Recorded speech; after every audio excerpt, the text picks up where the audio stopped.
How hard did you push it? Till I black out? Yes. Numerous times, yes.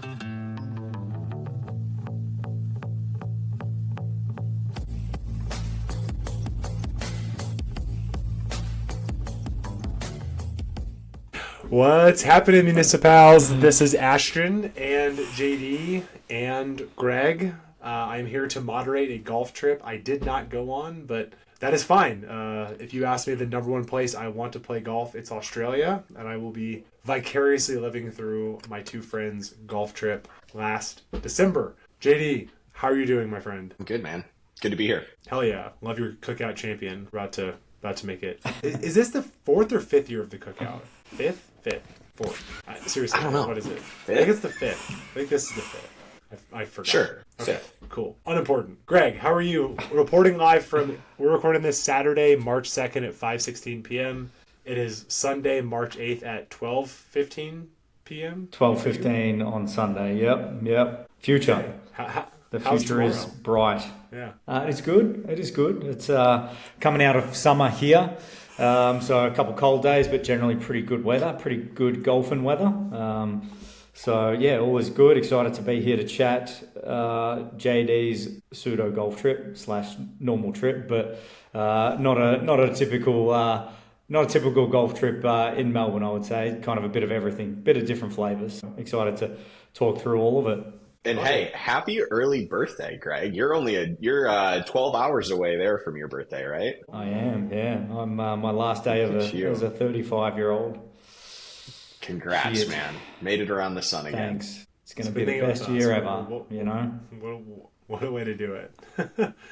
Actually, Greg, right. before we dive in, just because you've been doing, golf, like your life has been golf, like tell people what you've been up to for the last couple of years. Like, we're just how fast time is moving, but tell people what you've been up to. Yeah, I reckon last time I was on here was when we were talking about golf in Australia again after I had a quick trip, I reckon. Or we were talking about Bandon maybe from 2 years ago, which we were just chatting about earlier before we started recording. But life is chaotic. I've been in Melbourne for about 2 years now, or coming on 2 years come April, so it's nice to be home. I definitely miss everything in the northwest and my friends and golfing buddies, but trying to enjoy life as I can, but taking a couple routes from being in a corporate world, and now I'm working at the golf course I grew up at, Gisborne Golf Club here, which we'll talk about, JD's favourite track, where I beat him, my one and only victory of the trip. Working long story short, our clubhouse burnt down in 2024. They started rebuilding about 12 months ago when I was kind of going through this, what is life, what am I doing? Decided to come on board and try to help with the club, just sort of in its growth and whatever everything's going on. Decided to just run a rebranding project. So you're seeing some cool merch. This is a cord hat, Municipals. Special orders, just see Ashton. We'll get some stuff going over to the US. So just kind of doing fun things here and there, and actually playing a heap of golf. Not great golf, but playing a lot. So that's kind of it with life at the moment. Just trying to take everything that comes my way and figure it all out. Hopefully I'll be coming back over to the US, for either visiting or moving at some point. We'll see. Love it. And you're brooming, right? I heard you're brooming very well. I am sweeping. Yes. I am. I've consistently swept for about 12 months, which is the longest commitment for a couple of things in my life. Loving it. It's been good. It's been a good change. So I have to throw all the credit to you two, actually, to convincing me to try it out. And loving it. I have put a short stick in the bag just for a couple of rounds, but it's been good either way. So. That was like I don't know, like November last year, just for a couple times, just to see what it felt like. But the that was that old Nike that you were rolling with. Yeah, the old old Nike, and it felt good. But man, it's really makes you get a bit jumpy on some 6-footers compared to the broomstick. And also, speaking of jumpy, JD, new dog, yes? New puppy as of like 24 hours ago? Yeah, we threw a little bit of a Hail Mary on that one. We were down in Bellevue, which is the town south of where we live, running some errands, and it's where the Humane Society happens to be. We're just going to go look. We had kind of looked online, and there was a litter of puppies that we were kind of up our alley. So I looked at Katie and I'm like, are we going? And she's like, yeah, we can go. And we're like 10 minutes down the road. And I look at her and I go, I'm just level setting, like making sure that we are not getting a dog today. Like we are not prepared to get a dog in any way, shape, or form. And we got there and we walk through and we see the litter of puppies and we go hang out with them. And just kind of the same experience I had when I got our previous dog, Bellotta, that we lost a little over a year ago, where there was just one dog that totally stood out. Also happened to look a lot like Bellotta, so that could have played a role into this. And I became the catalyst all of a sudden, where I'm like... We are getting a dog. I'm pretty sure we're leaving with a dog today. So it was a little wishy-washy. Definitely, Greg had a torturous time trying to get his dog back to Australia, and went through 2 crates to get the right size. So we had a crate left over. So that was good. We at least had something. Still had some dog bowls and whatnot. So yeah, we have a new puppy as of literally right about 24 hours ago. So it's been fun so far. We're kind of trying out the name Caddy. She's been pretty responsive to it, which is good. It means I can throw a bag on her back eventually and she can carry my clubs for me. Maybe read some greens. I love that I know you well enough that I said Niblick and you're like, we thought about it. I was like, of course you did. Like, I know your propensity of naming dogs. I was like, I knew it. I tried really hard. But that was not gonna fly. So what other names were in the realm? Other than we had thrown Caddy around. and We had some names kind of lined up depending on what the dog was. Nelly was an option. Sevi was an option. Pebble was an option.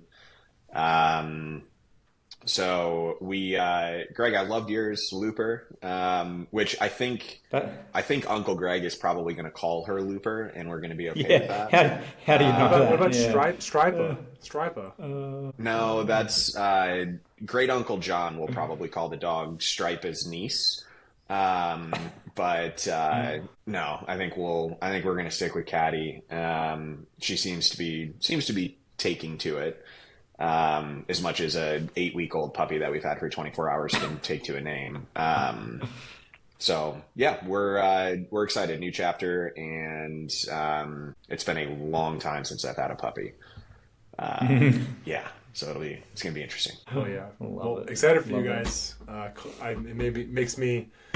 Clyde is away at puppy school right now, learning how to not be a moron on a leash, and I miss him, but very excited. Okay, I will chime in. I'm throwing the ball to y'all. Who wants to? Yeah, actually, there's a perfect segue here. I forgot one name that I tried to throw out there. The first golf course we played when we were in Australia, Sandy Golf Links. So I threw out the name Sandraham with Sandy as short, and kind of love that. That's not bad. I thought that might have been a winner, but here we are with something sentimental too. Sentimental. Yeah, and listen, I think that when you go play golf in Australia from the States, you get home or you're talking about it with people from the States, and their natural questions are like, "Are you playing the Royal Melbournes or the Kingston Heaths of the world?" And we didn't get an opportunity. The Aussie Open was there, I think, right around the same time or very close to it. So that made it obviously challenging. But I'm not sure that I would have done it any differently having done it this way, just from the sense that, similar to if you were going to go to the Bay Area, right? Like people are going to ask if you play Pebble, or if you played, Cal Club or SF or some of the other quote unquote private places, right? But there's a hell of a lot of good golf that you should see if you're going to be in the Bay Area. And I think there was a hell of a lot of good golf that we saw up and down the coast and around Melbourne that was more of kind of the local stomping grounds, right? I mean, we go to check in at Sandy Golf Links and the lady's like yelling through the microphone at Larry to come check in because she knows he's there, but he hasn't checked in yet. And apparently you haven't checked in. Yeah. So there's just this like community-based atmosphere at all of these places. And the golf was fantastic. Greg set it all up. So I don't know if we want to have him kind of walk us through what these places are, where they are. So Ashton, you moderate here. You tell us what you need. Yeah, well, it's funny. My question to you, you kind of answered it, but just to go down the rabbit hole a little bit more. From afar, it seems like probably because of the sandy soil, it seems like the floor of Australian golf is very high. Is that, you kind of alluded to it, but is that a correct assumption? Yeah, Craig probably I think, that one. I think in just comparison, like, you've got like a lot of hidden gems in a way that, are very affordable, maybe like semi-private or fully public versus those like upper echelon of the sandbelt courses, which would have loved to have taken JD to experience, but that'll be a trip maybe for our 40th in a few short years or something that we do properly. So let's put that one on the calendar already. Because it is difficult even within the industry to try to set up golf, and Royal would have been a treat, but I think the Open was early December. But anyway, the next best was a course literally across the road that is a public course that is maintained by the Royal Melbourne team. So JD and Katie came down for a few week trip between Australia and New Zealand, right, JD, in December, and wanted to bring the stick, so tried to set up a few games of golf while they were here in Melbourne for almost a full week, I think it was. Wanted to give them a taste of a little bit of everything, which Sandy Golf Links gives you a little bit of a sandbelt taste in the green complexes, although very short but still very fun. I'll just sort of go through the whole week, and then we can jump into each of them, I guess, individually. Yeah, Sandy Golf Links, a nice public track, sort of like 20-30 minutes outside of Melbourne's CBD, and very short, fun public track. And then from there we drove down the coast, down the surf coast they call it, or heading towards the Great Ocean Road, where we stayed in Torquay, which is where the Bells Beach Pro is, the surf stop on the tour there, and then played a course called Lonsdale Links, which is sort of a course that has been redone, reshaped. We'll jump into the details of that, and then decided to go all the way down the coast, a few hours really past the 12 Apostles, get the tourist snaps, JD. Fight with the tourists there, and then we kept going all the way to a little fishing town called Port Fairy, which was like a very next door, like a golf course next door, I would call it, instead of the girl next door, the golf course next door, sort of to a links sort of place. But it was my first time down there, and had only heard great things. It's like a top 50 golf course, I think, in the country. It was just an awesome fun. It blew pretty hard, so it was fun to experience that. And then we drove all the way back up to where I live and played the course that I grew up at and am currently working at, Gisborne. So a bit of everything. Greg, it was coastal golf. What was the other one right by Lonsdale that we played, just you and me? We played the 9. Oh, I forgot about that. Oh, shit, yeah, I forgot about that. That was Torquay Golf Club. Yeah, so that was good too. Yeah, forgot about that. That little 9 holes like, after the rain. Like the live team? TORQU? Torquay. TORQUAY, Torquay. Yeah, you'll have to look it up, but so like Torquay would be another sort of. Yeah. It's spelled kind of funky. But isn't the live team Torquay? I don't know. No, they're Torque. I don't follow live. Yeah. What is live? I don't either. But like we live in this. Yeah. Irrelevant. I was like, is this like Joaquin Neiman's like personal course or something like that? No. It was sort of a resort course that I think they've redone as well over the years, but. Also fun, but also different, from sandbelt, like a golf course built in the sand and that sort of firm fast, all the way down the coast, obviously pretty sandy based, and then coming up here where I'm at, which is about 45 minutes to an hour northwest of Melbourne, actually like clay based, so completely different style. Really? and sort of completely different sort of ground to play off, but it was a bit of everything. Bit of fun golf. JD and I played matches pretty much everywhere. I got done 2-1. Is it 2-1 or 3-1? I can't remember. Or 2.5, 1.5. It was 2.5. We pushed I threw up all over myself coming down the stretch at Port Ferry, and we pushed. Oh, that yeah, that's one. right. Yes, but and we didn't Port Ferry necessarily puke. play out of Torquay. It was it was a puke. It was a puke job. But listen, I mean, I think it was one of those things that like Sandy Golf Links, OCM, Lonsdale Links, OCM, Port Ferry, like. I would say this is kind of like if you're playing something near Bandon, like it's different than Bandon Crossings because it is on the water. But I would say it's very similar to like Bandon Crossings or Greg, what was the one that we played when we moved up to Washington?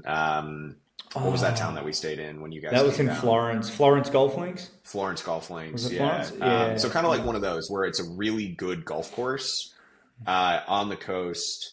It is very linksy. Greg was hitting 6 irons ankle high and just rolling things around. It was impressive to watch. I was just waiting until we got downwind. But it very much was a link style rolling hills type of golf course. And then I think the most special experience for me was playing Gisborne, just seeing where Greg grew up, where he works. One of his mates joins kind of halfway through the back nine. Interesting cat, plays left-hand low as a right-handed golfer. So kind of a Patrick Welch kind of feel. And very similar to our buddy, I Want That One, Dan Shinstrom. I feel like Sheldon could probably talk to a tree for a couple hours and not get bored. So he made the back half of the back nine kind of a lively atmosphere. So all like vastly different experiences that all had their own unique character. And as Greg mentioned, we got to play a match and, I think they were all challenging enough for the better players and playable enough for Katie to have a great time. So it was an extremely magical and memorable trip, albeit, again, with, I think, a little bit of a different feel and kind of right up the alley of the Municipals, right? Talking about these fun, lesser known golf courses that if you put a big budget behind it, whether it was marketing or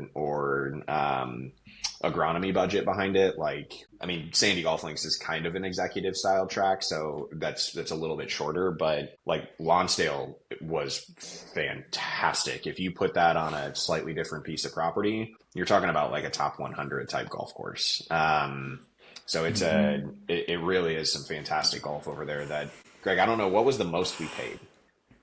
Yeah, I was just thinking about that. Our average price per round would have been, so Sandy, I reckon, was 65. Lonsdale was probably closer to 100. Port Ferry, I reckon, 80. Gisborne, free, but normally about 45, 50. So average and that's price Aussie, would have right? been... Aussie dollars? Yeah, average price would have been 65, roughly. Yeah, which as an American, like at that point, the exchange rate was like 1 Aussie dollar was like 60 cents US. So you're talking about 60 cents on the dollar on top of a $65 average. Like the bang for the buck was out of this world good. Yeah, that's what I feel like Australia offers, is that value as well, because you can go play some of these top 100 within Australia golf courses for nothing, whereas if you're anywhere else in the world, a top 100 golf course, you're paying arm and a leg for not even top 100 most of the time. Yeah. It's crazy. Yeah, so that was pretty much the trip within a week, that many rounds. But we can go from the start, I guess, with Sandy, JD, and then work through it if you want. Well, there's one more we should throw in just for fun. Katie and I played one round before we got down to see Greg up on Hamilton Island, called Hamilton Island Golf Club. I'm going to keep this really short. Don't play Hamilton Island Golf Club. If you do, bring a bucket of balls that you don't care about. It is full of blind tee shots that look like things go one way and it goes the other. And if you miss the fairway, you're not finding it. Not like not playing it, you're not finding it.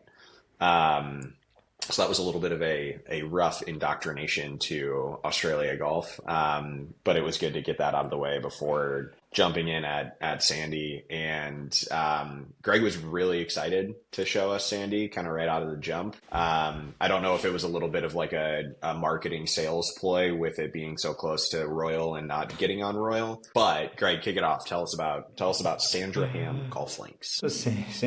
Sandringham, not Sandringham. Whatever. Sandy Golf Links. Yeah, obviously, I love going down there and playing it just because it does offer. Green complex is very much within that sandbelt world of firm and fast and bunkering that cuts into greens. Granted, it's not a driver golf course probably, unless you really just feel like hitting it and being confident with it. But yeah, it's very short. It's a redo, or like you said, OCM, Ogilvy, what's that, Clayton and Cocking and Mead. Cocking, and then I forget the Mead. Most of the time, Mead. There you go. Thank you. Thanks for the facts. But it's a buzzing. It's a buzzing public track that has been redone. I don't know how many years ago now, but the course offers a little bit of everything. There's no par fives out there, so and 5 par threes, I believe, JD, if I'm remembering correctly. So there's just a lot of fun golf courses. You hit a lot of fun shots, a lot of wedges into greens, and a couple tougher par fours, but nothing too crazy in terms of difficulty. But I think offers, like I said, just a fun challenge and something that does resemble those sandbelt courses down there, where you can strategically, try to play into the greens or land them, front edges and bounce them up. I'm trying to remember how firm it was when we played, JD, but probably wasn't as. Do you remember the putting green? The putting green's like a rock. You drop a ball and you get that lovely sound of just thud. So you get to really enjoy playing the shots, and you're not just landing them at the pin or trying to. So you get to, whiz some wedges in there, or bump and run it around the greens, which I surely love doing, versus throwing a lob wedge in my hand. So all in all, I just think the par threes are really good, difficult at times, and all the par fours are all different enough, from dog legs left and right, different things. You could probably take driver to quite a few of them and try to get down to the green if you know where you're going. Like JD, you can speak to not knowing where you're going most of the time, even with my instructions or advice. But a lot of holes that you can take on if you know where you're going, and a lot of holes you could probably hit a 6-iron and still have under 100 yards in, sort of thing. Yeah, it's interesting. We got there and literally dropping balls on the putting green was like a "you're not in Kansas anymore" type of moment. And similar to how we've always looked at like Soul Park, right? From a value perspective of, obviously with value, there's trade-offs. And if you're going to charge people $50, $60 to play your golf course, you don't have a $2 million maintenance budget, right? So you got to kind of focus your money on parts of the golf course that you want to focus on. And Sandy Golf Links, for being a more of an executive style golf course, it puts a premium on putting the ball in a good spot, because if you hit it a little sideways, even going into greens, right? If you miss a bunker or if you miss the green, you can get into some pretty patchy spots. And in Australia, play the ball down and as Ashton likes to say, hitting cups, right? So if you get yourself in a bad spot around those greens, you're making a bogey. Like you just are. You put yourself in good spots around those greens and still make bogeys. But yeah, there's definitely some uncomfortable, I think, what is it, like 5 or 6, the big dog leg left. Greg tells me to hit like a 4 or 5 iron, something like that out there. And then he proceeds to just rip driver over the corner. But he did tell me what line it was. And I looked at it, I'm like, there's nothing good up there. And you get up there and it's a little more open and some opportunity to actually push it. But it's one of those things that if you want to go out there and work on kind of pounding driver and fitting it into tight spots, you certainly can do that. If you want to go work on wedge game and your long iron play and kind of the scoring aspect of golf, you certainly could do that. Or if you just want to go have fun, like, it's not a golf course that's necessarily going to, unnecessarily kick you in the teeth. There's some fantastic holes. I think, is it 7 or 8, the long-ish uphill par 4? We played it back into the fan. Yeah, 8. That was a legit golf hole. Yeah. Probably 430 uphill into the wind, something like that. But yeah, I mean, it's one of those things that, like, literally Royal's right next door.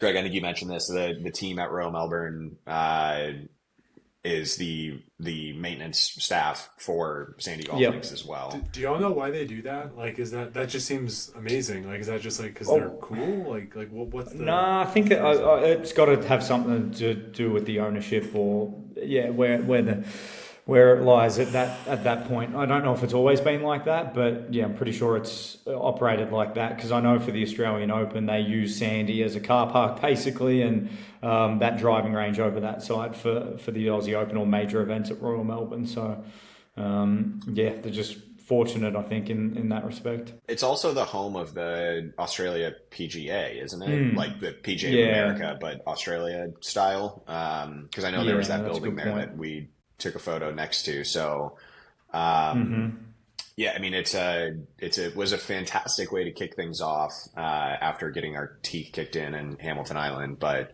a great way to kind of kick off the trip. Although I don't know if I want to bring this up, but that first tee shot you hit, but I will clarify, you were testing a new driver straight out the bag without warming up. How'd the rest of the trip go? Yeah, pretty good. No, I pumped one way right out of bounds. No driving range was open that morning, so we show up and Greg kind of gave me you got to kind of fit driver down there, and I'm like, can't you just carry the bunker? And he goes, yeah, probably, and there's loads of room right. So I'm like, okay, cool. And I tested that theory. There might have been loads of room right for Greg. He hits it a little bit straighter than I do, but loads of room right for me there was not. I ran out of room and hit it out of play. After that, though, we found the driver, and it was good. So the driver's still in the bag. The testing worked. Is this the 4D or what is it? What are you gaming? No, it's the QI10.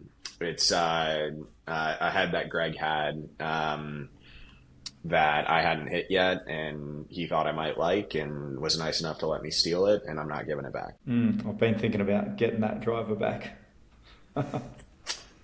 Nah, you can have it. I don't think you're getting it back. You can have it. Yeah, I don't think so either. You don't think so, Greg. No, you've got the 4D. You've got the 4D now. You're fine. Yeah, we don't need to go into it for this podcast, but maybe when we stop recording, I need to ask you guys for some advice. I mean, why wouldn't we go into it right now? We got a bunch of golf nuts listening. Do it. Oh man, let's not. What's top of mind? I'm too much of a head case. What? So I've got the new QI 4D LS in a 10.5. I got fit for it basically through TaylorMade here, which was awesome. Very lucky, and trying to make it work. Basically got fit into the Ventus 6X, which is what I was playing in a previous ping, and then got it. And when I first got it, I was like, man, I cannot hit the same spot on the face twice, and which I don't always do, but you'd like to somewhat hit it in a similar spot.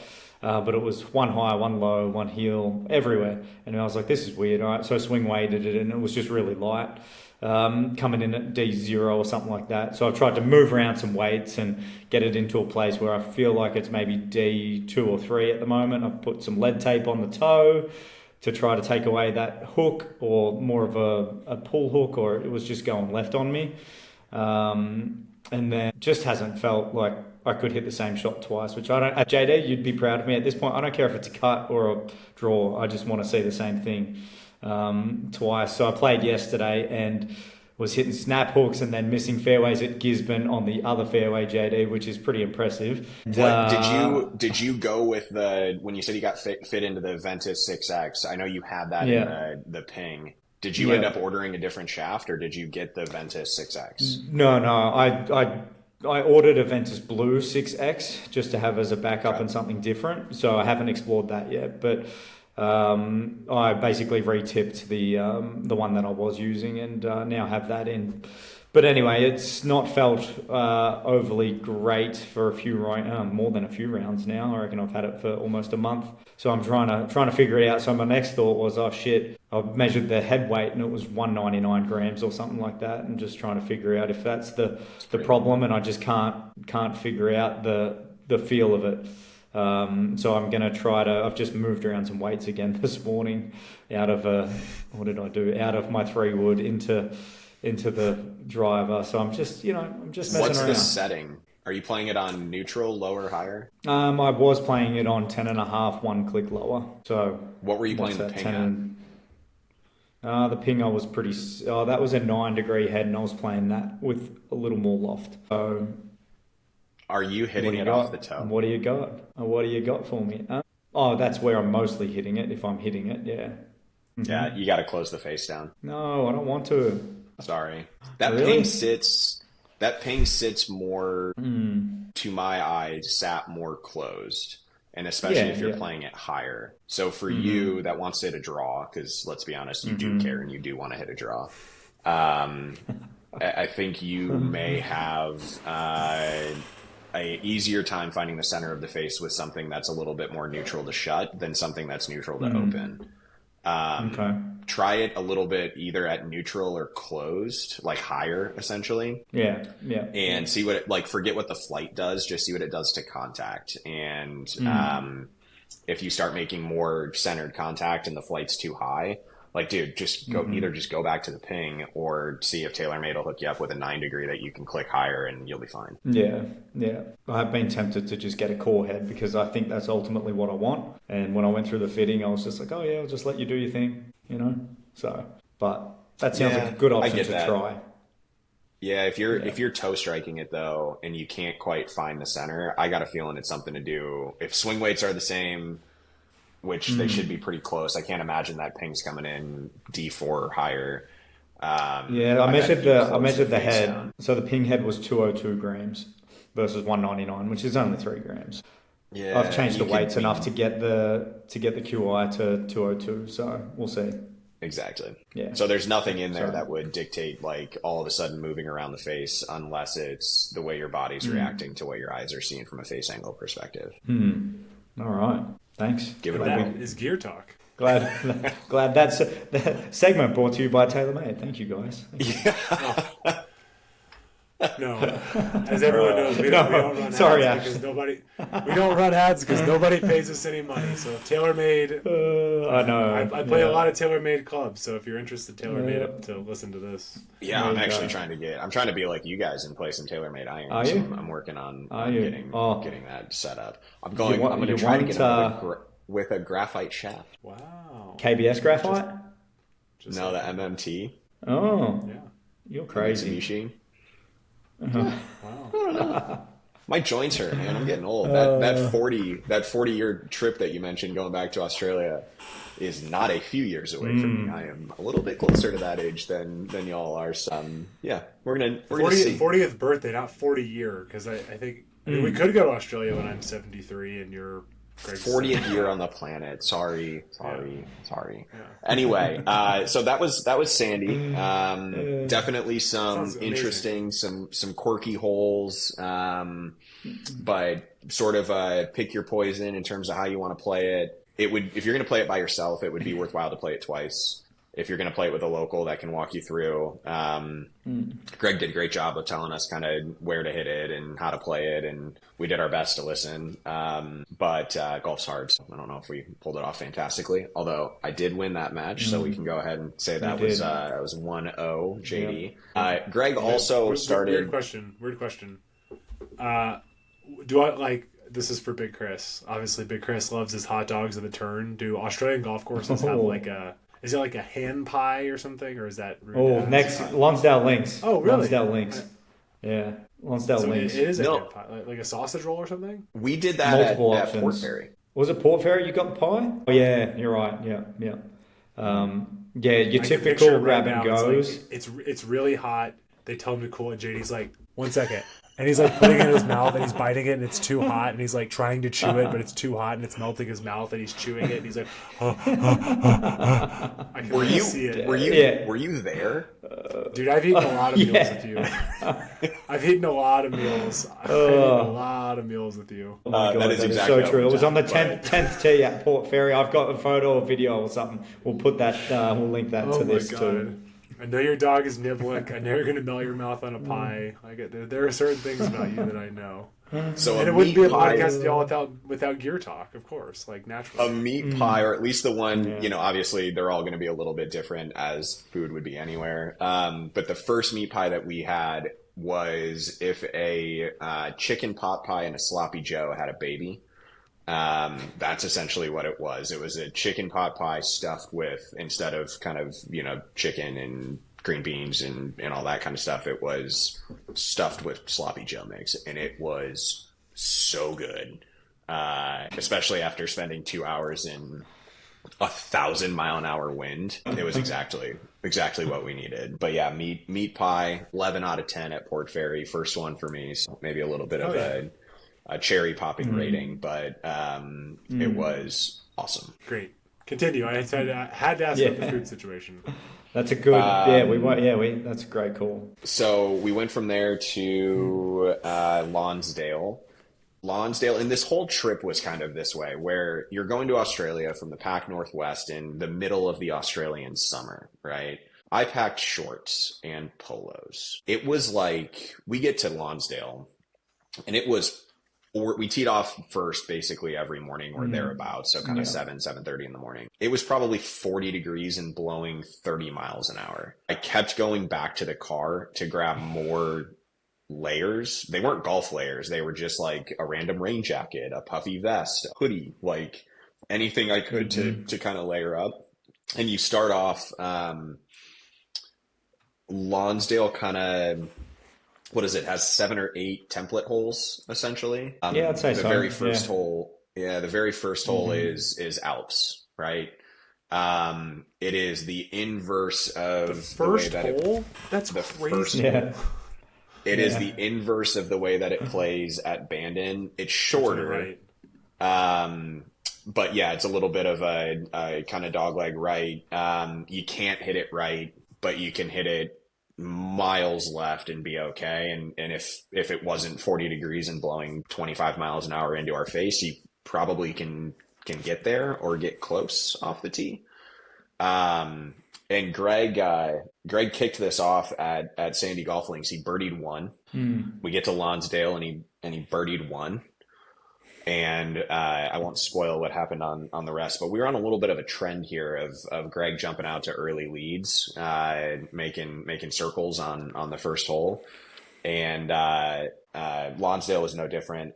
Lonsdale was my favorite golf course that we played, outside of Gisborne being my favorite experience. Just from a golf course perspective, Lonsdale was my favorite golf course. I thought it had a ton of variety.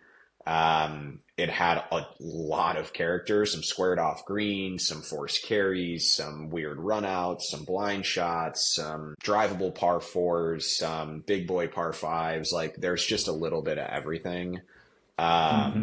I could play that golf course every day. Yeah. I think, I think it stays in my mind as one of my favorites, just to go down and enjoy your golf. Yet I probably haven't played a good round there. It's just a variety. You legit have a bit of everything in it it's down the coast basically, and it's not on the water. You don't have any visuals of the coastline, but it's maybe a kilometre away from the beach basically. So you get your winds that come howling through, which that morning they did, basically straight off the water and freezing, which was hilarious, but not great in the middle of summer in December. But you get your win, so you got to deal with that. You play some holes kind of up at the clubhouse that are sort of sit up on the ridge line, and then you dive down. The first sort of, I think it's 3, 4, 5 sort of sit on this sort of salt lake that force you to really commit to your tee shots. That short par 4, 5th JD, I think it is 5th or 4th. 4th, I think. Oh it is. yeah, so that hole is It's 16 at Bandon Dunes. Yeah, pretty much. Yeah. They're calling it Buckley's Chance. I'm looking online at the name of the holes. But yeah, it's probably not a driver, but into the wind you can kind of try to thread a driver up there. Or if there's no wind, you could probably reach it with a 2-iron or less, JD, if it's running out. But there's just different parts of the golf course that is the fun part. You just have that variety, and I'm a sucker for the squared off greens and that look, and it's just a good challenge. Nothing was overly it's not overly long or anything, but if you play a hole into the wind, you're trying to fly it, or probably do too much and you get caught up, and quickly you'll make a bogey or a double bogey, just like that. So it just offers everything, and for a public course or semi public golf course, it's an amazing course. Always a good experience. The course is always in great shape most of the time. I think all the courses were pretty good, JD, from a in good shape. None of the greens were as lightning as could be probably, but I reckon they were slow there. I'm trying to remember. Lonsdale was slow up, really very slow. Yeah. So difficult to adjust to that, going from the sandbelt greens to those. But a couple of my favourite holes while we talk about them would be that template hole, the 4th along the lake. My next favourite would probably be par 5 on the back 9, JD, with the 2 punch bowl, basically. The par 5. Yeah, where I made the big eagle putt on you. Yeah, that's right. Yeah. Just a great par 5 where you've got to know where you're going, or the line that you're going off the tee, depending on the wind. So you can cut off a lot if it's not windy, but when it's windy, you kind of take it further left, but still can reach the green, and you're going down to a target, basically like at Bandon, at Old Mac, where you don't know where you've got a post in the back to aim at. Just so many fun holes out there. And then after that, 2 holes later, or not 2 holes later, I'm getting the whole routing confused, but the road hole, reverse road hole, I guess, which is just, anytime you can reach a green, but you're really thinking about it. Yeah, 16 rings a bell, yeah, because you're kind of tucked away in the back corner, but playing a hole that's generally downwind, and you can get there with did you get to the front left edge with an iron, JD? I'm trying. Yeah, I hit 4. Yeah, and I think I hit 3 wood to the middle of the green or something like that. So just so many fun holes that, if you see or watch or are a fan of golf from knowing those holes around the world, it's just fun to go experience it within a great golf course and routing perspective. They have a reverse Redan hole. Oh, go ahead, Ashton. They obviously, when they redid the course, they added those in, right? Those were not part of the original routing, or do you know? Yeah, but I don't know for a fact, but I remember playing it when I was a kid in high school, and it was definitely not like that. It was all tree line, basically, like sort of the 3, 4, 5 holes with trees kind of down every hole. But no, I think it was kind of an effort on the redesign to put some excitement into it. OCM talks about it on the website in terms of like the reverse Redan hole. When they got there, it was pretty obvious that that's what they wanted to make it. So yes, I think that there was a lot in the redesign that came about. But just, I don't know if there's a hole out there where you look at it and you're like, this is a transition hole. Like this hole doesn't fit, right? Every hole had some unique character. I think one of my favorite holes was 7 was the par 3, the little uphill squared off green. Yeah. It was downwind. It felt like there was nowhere to hit it, and you get up there and there's room kind of everywhere, as long as you get the distance sort of correct. The 9th hole was, I tried to drive it with a 3 wood. Probably not the right play, but like there's just a ton of options out there. Like, do you want to go for it? Do you want to press it up? Do you not want to press it up? The hole right before the road hole, there's water marsh all down the left-hand side. So 15, water marsh all down the left-hand side. This is right after the reverse Redan hole. we both hit iron because there's nowhere to hit driver if you push it up there. We were playing it straight into the wind. I think I hit 6 iron into that green from like 150 yards, something like that. But it's just one of those deals that if the wind lays down, or if you play it downwind, obviously then the road hole plays back into it. But the wind's going to play so much of a factor. The weather's going to play so much of a factor. But just a ton of character.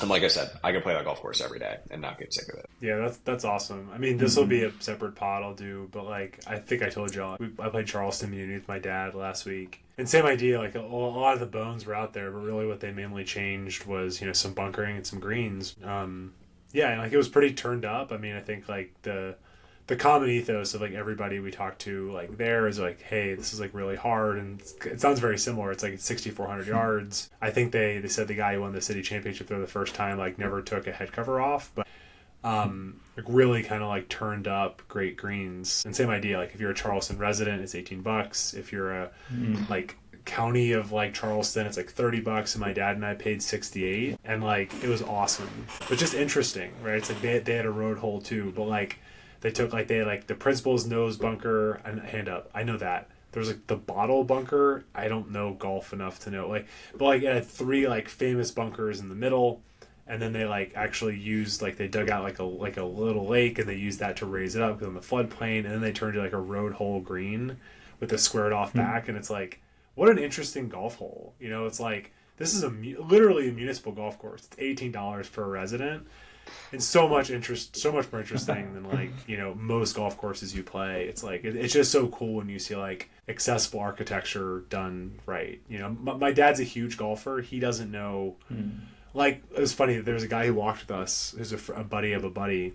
And he's like, me and him were talking the template holes. And it's kind of funny. My dad has no idea what these are. He's like, what's a Redan? I'm like, oh, wow. Like my dad, like he's played Pine Valley. He's like a sicko, loves Donald Ross, but he does not know any of these holes.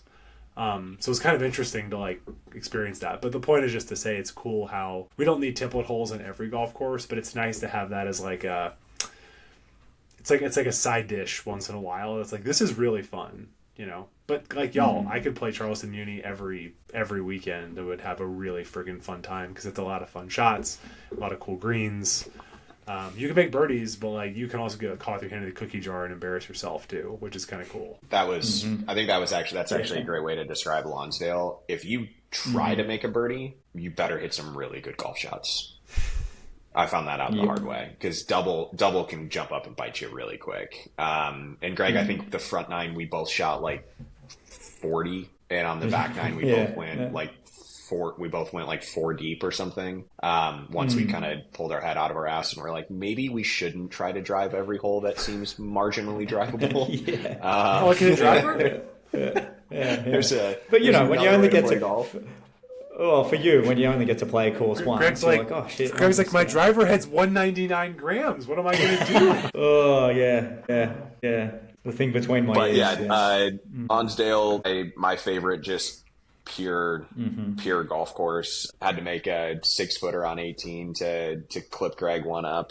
Got fortunate that he left a 10-footer a little short for birdie. I think it's only fitting because he told me to hit it slightly left off the tee on 18, kind of a drivable par 4. And I hit it slightly left, and I was just absolutely screwed. There was like a million miles right. I'm like, do you know which way left and right are?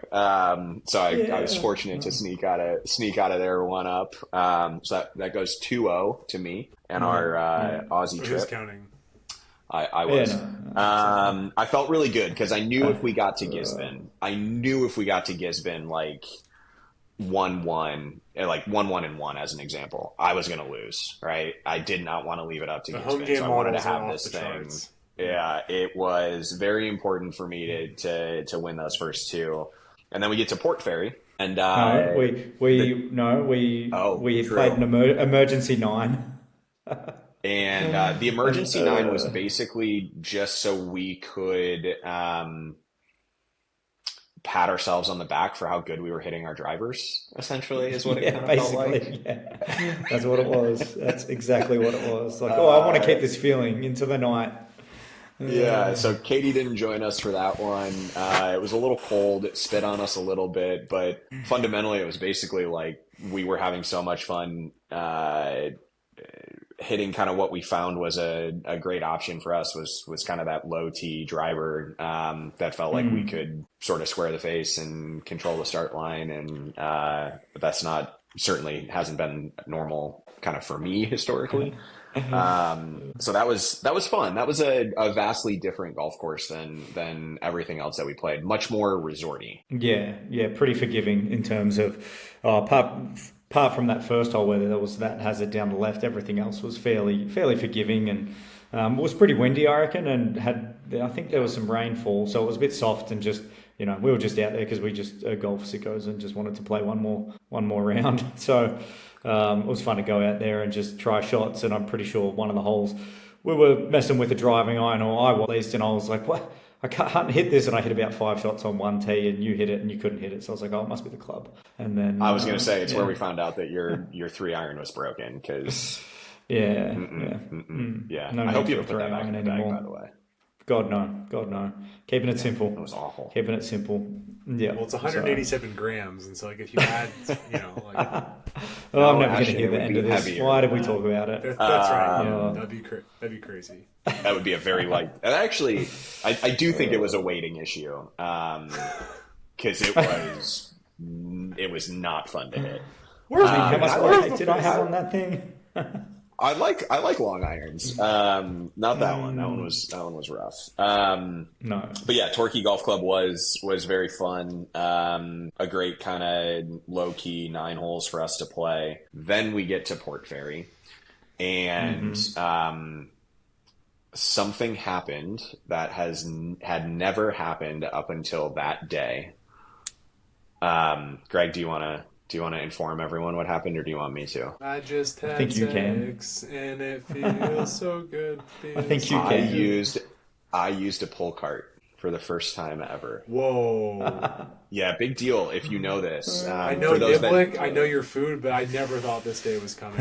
Yeah, if you know me, as Ashton does, listen, we don't need to turn this into a therapy session, but 100% daddy issues. My dad called me a baby when I was 5 years old using a pull cart, or I should say attempting to use a pull cart. The bag got on, it never left the stall, so I hadn't officially used a pull cart yet. I did not pull, no. But it was lovely. It was a fantastic walk on a linksy golf course. There were only a couple of times that I hit it in the heather that I really regretted not carrying, because dragging a pull cart through heather was arduous. Good word. But Port Fairy, you step up. First hole's kind of a wide open par 5. It was straight downwind. Greg makes another birdie, so he's 3 for 3 on the first hole. Jumping out to birdies. It didn't go one, but I'm pretty sure you did. No, yeah, it was. I think I wedged into that green, so it was that downwind. Driver wedge is a fun start on a par 5. Par 4.5, yeah. But vastly different golf course, right? I mean, you get to Sandy was obviously more of a sandbelt course. Lonsdale definitely more of a sandbelt course. Not super penal off the tee, but you had some trees and some things to kind of aim at. At Port Fairy, it was your typical sort of wide open at times links golf course. That was all about the wind. I think if you played it with no wind, you could go shoot nothing out there.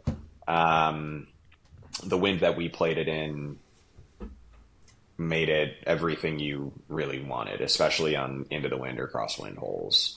The guys in the pro shop at Lonsdale, you were talking with them prior to going out, and you mentioned we were going to play Port Fairy, and they were stoked that we were going out there. So it was definitely out in the middle of nowhere, like if you know type of golf course. I thought it was fantastic. Yeah, it's that sort of.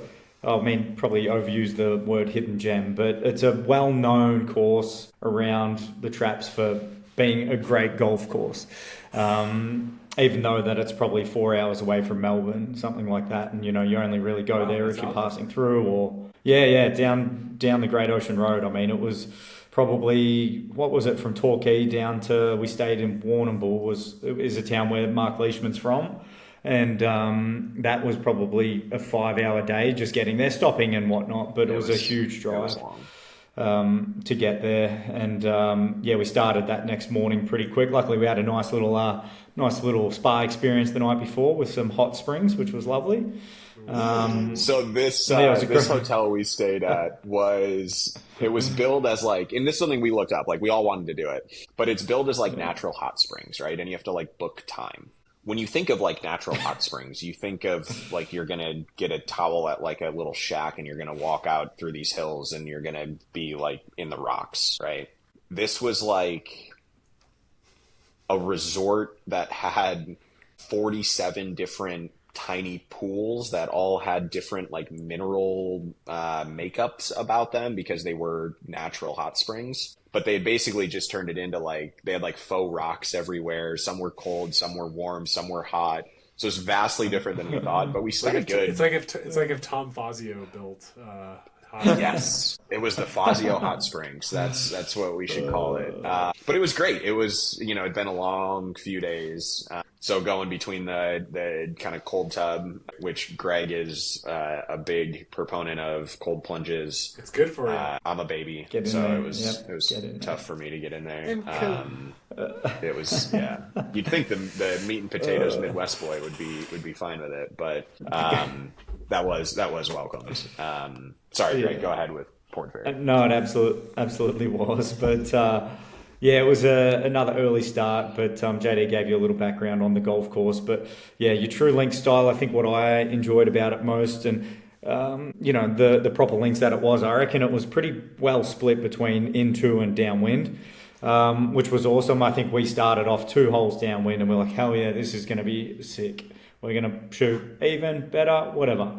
And then into the fan, partially the next hole, downwind, then into the fan on this long par 5. We're going to shoot. And then it was back-to-backs, I think, where I realised, like, oh, shit, all right, better figure this out. But a par 5 back into the hill, and then a tough par 4, Jay. I don't know if you remember that. It was basically... alongside the first hole where everything fell off the right, and it was like, I just don't, got to commit to this one. No, you hit a good one. I did not commit to it. I ended up on the first fairway, pretty far away from the fairway, and had to play up blind basically to the green. And then after that, the golf course was, even before that, the golf course had some great holes, but the fun sort of really began when you got those holes into the wind and were trying to probably maneuver or do too much again with, drivers into the wind, or trying to play these punchy 6 irons from 100 meters or something. I remember playing that on into the wind, but I reckon the golf course really kind of comes to life when you get up to the ridge line on the 11th hole. I think it was the par 3 into the wind, dead into the wind, and I can't remember what it was on the scorecard, JD, but 170 yards or something like that, or maybe it was a bit longer. I know I chiseled a 5-iron to get there. Yeah, like tried to hit these head high shots into the wind, which was really difficult to do, and then par 5 down, basically you get to that green and you can kind of see the town and the beach down there, which is awesome, just beautiful. Really windy though, kind of like winds off the Arctic again, not overly warm, I don't think, but then you play a few holes along the water. Arctic, no, what is it? Yeah, I don't know.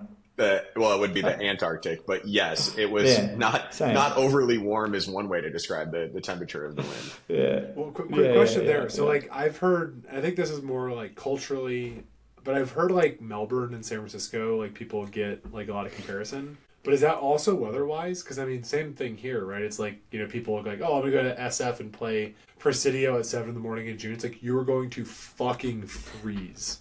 Is that the same kind of situation, like microclimates in Melbourne? I'd say, there are similarities, I think Melbourne or Victoria's weather really fluctuates from, like, you'll go through a heat wave of 40 Celsius or 100 Fahrenheit for a couple of days, and then a cool change will come through, and then literally it won't get, above, 20 degrees or something for a summer's day, which is, pretty chilly. But you get cold mornings. I don't know. It's just inconsistent. But I think, pretty similar in that. I don't think we would deal with the the June gloom, or fully, in that respect of fog coming in or whatever. But similar enough, I think, because the climates are you get your hot days and then you get your cold days, or the winter days might be nice. Yeah. JD, I don't know, how do you feel about correct it? me.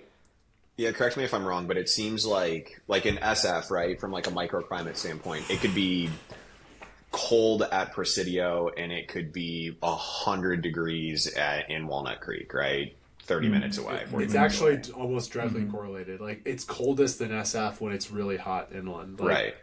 With Melbourne, it's more like, or at least with my experience there, it was more like it could be, you could be standing in the same spot. In one day, it could be, the fucking surface of the sun. And the next day, you're running back to the car before you tee off to grab as many layers as you possibly can. Yeah, and that's different. You don't really know which one it's going to be. Yeah. That's the saying in Melbourne is 4 seasons in one day. So you could literally be hours apart from wearing a shirt and a pair of shorts or a jacket and pants and wishing you had more layers. So yeah, it's more a bit of that, more a bit of inconsistency. And then when you get down the coast, you just get different sort of weather in general, as if you were to go to Bandon and get the you don't know what you're going to get. It was like, without the wind, it probably would have been very comfortable. I would say it was probably without wind, like 60 to 70 degrees most of the days we were playing. When it got calm and once you got moving and the sun came up a little bit more, like it was very pleasant. But man, the first tee shots most days were cold. Yeah. Yes, very, very much so. Which you don't you don't want that in summer, but anyway. But back to the golf course, I think when you get up on that coastline and you have par 5 sort of along the water and just beach and crap right, and then the next par 4 sort of back inland a little bit, and then you have, I feel like it was kind of that Bandon Dunes moment on one, I'm trying to do the math here, is it 4 or 5 where you all of a sudden come out and 4. See the ocean again? 4. Kind of like that on that blind dogleg, JD. I think it was the 3rd hole along the coast there, where you kind of don't really know where you're hitting it unless you've played, which both of us didn't know where we were going. It's like 14, where you could try to, hole 14. Yeah, where you can try to slot a driver down, which I think you did. I think I hit a 3-wood and just stayed okay. And then you hit down to the green and you got the ocean sort of right there as the backdrop. Probably not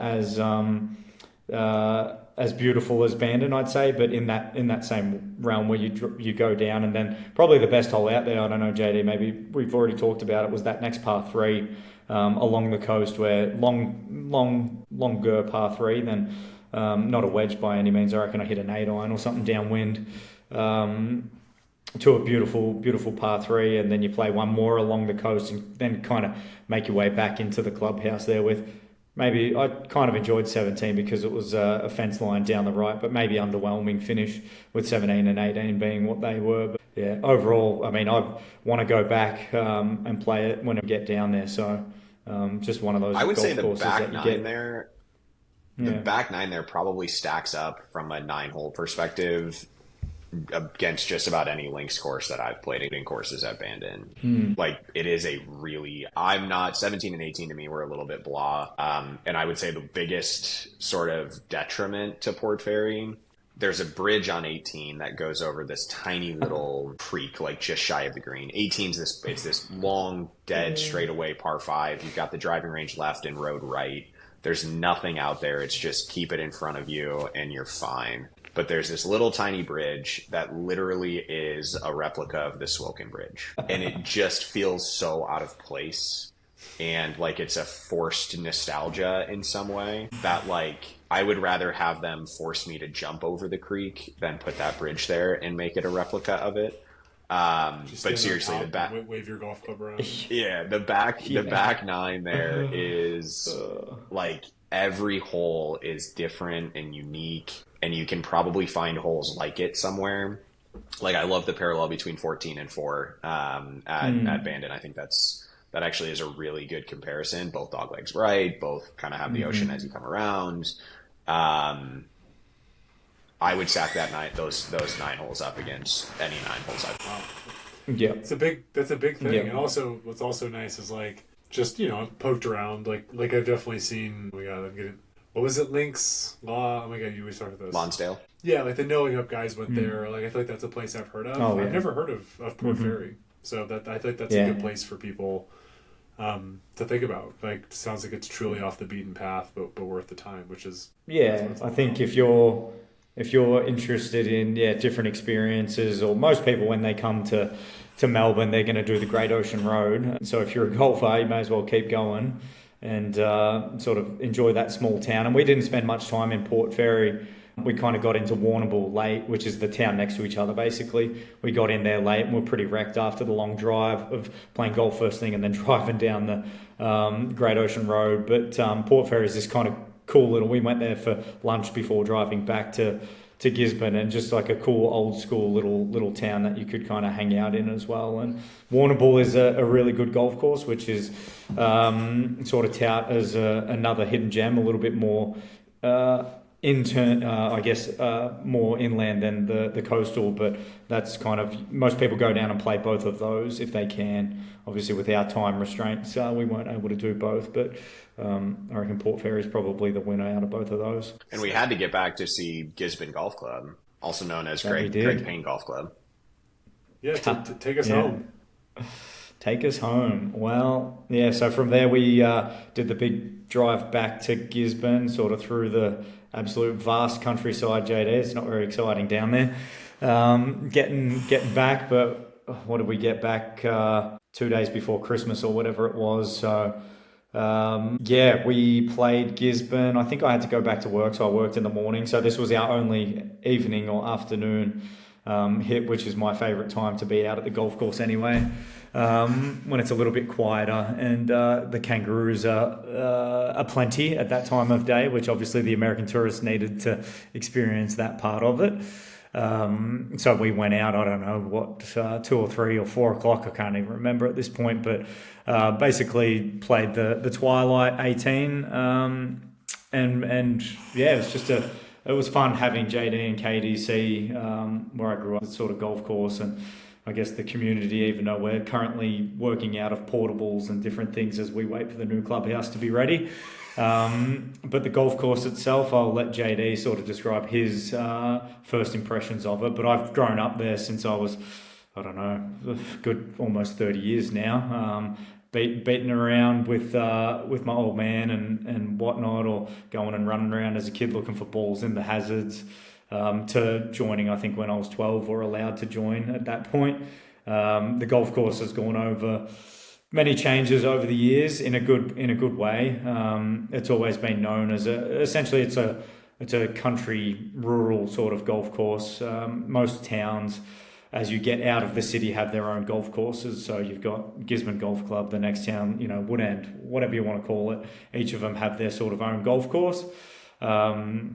And Gisborne has always been known sort of in this region, or as the better golf course, or more full-on golf course. You go up to one of the next towns and they're all sort of short executive volunteer run, which JD, I mean, anytime if we ever come back here and play, there's so many fun country golf courses that are literally run by volunteers that you'd be like, these greens roll better than private clubs, and you'd just be astounded, and just fun experiences. But Gisborne's kind of that bigger club, and sort of known to be the better course in the area. Like I said, heaps of changes over the years, from the kind of grass that's in the fairways, and just made little changes along the way to make it a better experience for people, and make it truly sort of almost like a course in the city, but sort of still have that country feel. So the golf course itself isn't long. It's your standard mix of par 4s, 5s and 3s. The par 3s are really difficult in my opinion. The par 4s, you get a good mixed bag from some that can be drivable. They're probably not known to the average man as a drivable, but if you hit it long enough, and during summer you can pop them down there pretty close to the greens. And then there's par 5s that are reachable. A long par 5, one of my favourite holes is the 11th, a longer par 5 that just is kind of set back. It's kind of a tucked away green in a way, and just a nice part of the golf course. It's got a bit of everything. It's more strategic than the first few courses that we played, I'd say, because you get a lot of run out. It's probably the epitome of like a country golf course, or a golf course in Australia where if you hit it in the shit, you might be up against a root, you might be on a bare lie, you might have this lie that you're like, what am I supposed to do with that? And you're playing bump and runs from random spots and just different. It's more penalising, than your average. I think Australian golf in general is more penalising than American golf because we don't have the infrastructure to be watering, the whole property necessarily and growing grass everywhere. Due to just the climate, I guess, and what it is. But yeah, there's a lot of irons off tees if you play it the right way. There's some places you can try to jam drivers up there if you're confident. The greens are small. They generally roll pretty good. But yeah, they're very, very small. So if you hit a green, you've got a putt at it, and you can make some longer putts out there. But some tough up and downs are out there too if you're missing the wrong spot. So it just offers a bit of everything. I think it's made me a better golfer coming back and trying to play that as my home course or where I play the most now. And it's fun. It's challenging, sometimes frustrating because you're like, how did that happen here or there? But isn't that golf? So anyway, I'll stop blabbing on about it. So JD, what do you reckon? What's your impression of your one time there? I mean, listen, first of all, I think that it was a special experience for me. Like, I don't think I've ever met anybody that would speak ill of Greg, but I also don't think there's anyone other than maybe Ashton's dad that's a bigger fan of Greg than I am. We spent a year on the road together, and I think became really, really fast, really, really good friends. And seeing where he grew up playing was really cool. Getting to stay a couple nights in his parents' house where he grew up was really cool. It very much was a quirky country golf course that had a lot of character, a lot of different holes, right? The first hole is kind of you have no idea where to go, par 4. It's not long, but there's like a bunker in the middle of the fairway or two. There's a tree out there somewhere in the middle, and he's like, hit it at the tree. I normally hit it at trees, but not like intentionally. And sure enough, you hit it up there and, you're fine and you're in the middle of the fairway and you hit a wedge on the green. Second hole is the par 3, third hole is the par 5. And then you get the fourth hole, which is the downhill par 3 that looks vastly different. You've got the water kind of long and left. But it's one of those golf courses that if you want to score well, you better be able to hit the golf ball both directions. And you don't see that very often. Right, like it's not the length that's going to get you out there. There's some holes that have some teeth to it. There's some really solid. You gotta kind of pony up and hit 2 really good golf shots to get there. But for the most part, it's you can either hit something dead straight away with your preferred shot shape and leave yourself with a longer club, or you got to learn to work the ball a different direction to take advantage of the fact that the golf hole's not that long, right? So there's the one, I don't know, is it like 7 or 8, the sharp dog leg left that you can kind of take it up over the trees? 8. Yeah. So you can take it up over the trees and leave yourself with a wedge in, but you got to draw it. And if you block it, you're in the trees and you're in like dense forest trees. So for me, I like to cut the ball. Not necessarily the comfiest of shots. Good thing I had the 5 wood because it worked out perfect just to kind of hit the high 5 wood over. But that to me is like the epitome of that golf course. You've got a hole like that you absolutely have to get the ball working right to left off the tee. And then you have a hole like 17 that you absolutely have to get the ball working left to right off the tee. And if you don't, you're going to be in a bad way on both of those holes. It is a golf course you can get. I think Greg closed me out on the 16th green. Is 16 the par 3? 16th, yeah. Yeah, so he made birdie on 16, and I think that got him to 4 or 5 deep on the day. I think 3. So it's don't pump on my tires that much. No, it was at least 4. Anyway, oh, really? Let's just say 5. I don't care. It was low. Sure. It was low, and part of it is the greens are small, and if you're on the green, you're going to have a decent look. And we added some length to Greg's putter that day, and he started rolling it really good and kicked my ass. But the hole right before that, 15, it's an iron off the tee. Greg tried to convince me to hit like a 6 iron. I tried to hit 4 iron, and I got lucky that it stayed like a foot short of some water that was out there. You could hit whatever you want as long as you can basically boomerang hook, or Ashton for you, just like literally fan a driver and you're fine. But it has to move left, or you have to lay back to where it's more of a mid-ish iron in. Totally doable. It's not a big deal to hit 6 iron, 8 iron, or 6 iron, 7 iron. But if you want to get it up there and have a better chance at wedge in your hand, a scoring club in your hand, if you will, you better get really good at controlling a 80-yard hook. And you just don't see that at most golf courses, right? It's a quirky, super fun golf course that you absolutely have to play with somebody that knows it. Otherwise, you're just going to find yourself in a bad way. I had a great time. Katie had a great time. There were more kangaroos on the golf course than there were people by a wide margin. So yes, the American tourists definitely enjoyed the kangaroo scenes or views. And it's a community, right? We were playing it with the John Figueroa of Gisborne Golf Club, like the mayor himself. So everyone knows Greg, but it also seemed like everyone like had a stake in the golf club in some way. They knew each other. They play a lot with each other, and they play a lot of matches with each other. So it was just this, it kind of reminded me of a course that I grew up at really, really young, in Northwest Ohio, where my dad was teaching at the time. Like a very small community, kind of a farming community. And it was just a small community club. And that sort of is what is also clay based. Like it kind of had a lot of parallels with Gisborne. So my kind of general stack rank on this, like Lonsdale was the best golf course. Port Fairy had the best views. Sandy probably had the best story, and Gisborne was the best experience for me. So all sort of had these unique flavors to them. Did not feel the same in any way, shape, or form. And I think that more and more people that I've told about the trip that are like, oh, did you play insert, name brand golf? It's like, no, but let me tell you about it. Like, this was such a fun trip that, we've all together had some really cool experiences going to Bandon and the cookout and the crab shack and Ashton's bachelor party and some really fun golf that we've had an opportunity to play. This was really tough to beat. It was a really, really good time on the golf course, off the golf course, but the golf courses themselves. Do yourself a favor. If you're going to go and you're going to play the name brand golf, that's great. Spend some time. Go play Sandy. Go play Lonsdale. Go see Greg and play Gisborne. There's more to see out there than just the pristine, manicured 7,300 yard golf courses that host majors and tour events.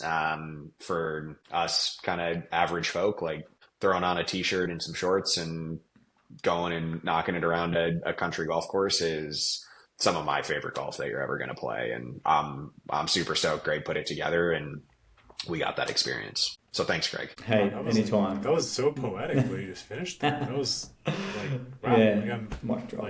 Mic drop. Yeah. Damn. Now let me tell you my it makes me want to. It's 204 grams. I'm a little concerned about that. Oh my god! Oh, but that's awesome, guys. I mean, like I was jealous. I can't wait to, like I've said, more than anywhere in the world I want to go is I want to do this. I also like to play Royal Melbourne and some others as well. But I'm glad y'all had fun. It looked incredible. And I can't wait to do it with you guys. Hopefully soon. Those looked really, really cool. Any parting thoughts? Yeah. Any parting thoughts? Years, yeah. From me, it's fun being able to, and you guys probably don't know this, it's fun just showing people some places that aren't always known or whatever from people or your favorites necessarily. So it was fun to obviously spend some great time with my good friends JD and Katie.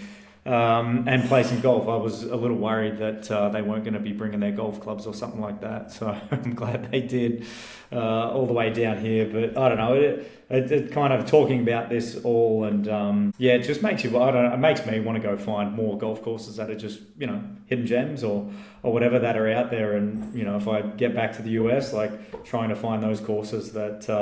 Are those fun feels or different things. And the only one thing, JD, I wish we would have done with you guys is actually play in like a daily competition or something like that at one of the clubs. So I don't know if you guys are familiar, and I've probably talked about it a little bit, but they take their golf seriously here.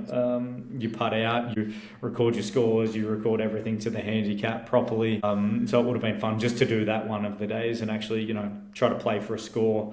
Necessarily, it's a different. I wish we had that culture here. That sounds like we're gonna take this seriously in the cups. I love it. Yeah, it's so different. I get caught in it. Yeah, just yesterday I was playing and I was like, shit, I want to keep going and shoot your handicap or beat your handicap, and you don't want it to go out or different things like that. So it's just a different golf culture. It's really fun here. Yeah, it's just cool to show people, and hopefully we can get on a golf trip sooner than later and come down here and visit. It is far, but you can plan it and do the right thing. And I think we got to add a New Zealand as well. It's not that bad.